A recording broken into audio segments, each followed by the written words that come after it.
Morning guys आज मी विचार केला का साबुदाण्याची खिचडी करूया थोडीशी. खूप दिवस झाले खाल्लं नाही. साबुदाणा घेतला आहे मी, भिजत ठेवला होता रात्री. आता त्याच्यामध्ये शेंगदाण्याचा कूट ॲड करत आहे. ओके, आणि ह्याच्यामध्ये मीठ ॲड करायचं आपल्याला आणि साखर थोडीशी.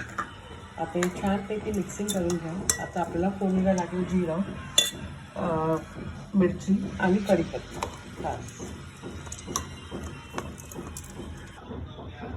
आता आपण जिरा ॲड करूया, हिरवी मिरची, कढीपत्ता